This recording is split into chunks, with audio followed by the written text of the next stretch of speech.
आता सविस्तर वृत्त. 17 वर्षीय अल्पवयीन मुलीवर 8 महिन्याचे गर्भारपण लादण्यात आले. तो मठ अनधिकृत असल्याचं जिल्हा बाल संरक्षण समितीनं केलेल्या पाहणीत आढळलं. सामूहिक बलात्कार प्रकरणाचा आरोपी सुरेंद्र मुनी तळेगावकर यांनी महंतपद धारण करताच त्या गावात तो मठ स्थापन केल्याचं उघड झालं. तेथील अन्य मठधारक त्याला आश्रम संबोधतात. शिरखेड हद्दीतील एका मठात 19 फेब्रुवारी रोजी सामूहिक बलात्काराची ती घटना उघडकीस आली होती. पोलिसांनी आतापर्यंत सुरेंद्र मुनी तळेगावकर, बाळासाहेब देसाई तसेच पीडिताची 40 वर्षीय मावशी व निखिल नामक मामा अशा चौघांना अटक केली आहे. शुक्रवारी सकाळी 9च्या सुमारास जिल्हा महिला व बाल संरक्षण अधिकारी अजय डबले, विधी अधिकारी सीमा भाकरे, भूषण कावरे, मोर्शी तालुका बाल संरक्षण अधिकारी आकाश बरवट यांनी पथकासह तो मठ आणि त्या मठातील तळघराचे निरीक्षण केलं आणि अन्य घटनाक्रम जाणून घेतला.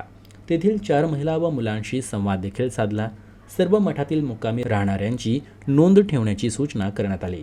त्या गावातील केवळ 9 मठांची धर्मदाय आयुक्तांकडे नोंदणी आहे. आरोपी सुरेंद्र मुनी तळेगावकर याचा मठ अवैध आणि अनधिकृत असून त्याची चॅरिटी कमिशनरकडे नोंदणी नसल्याचं तिथे दिलेल्या स्पॉट व्हिजिट दरम्यान आढळलं.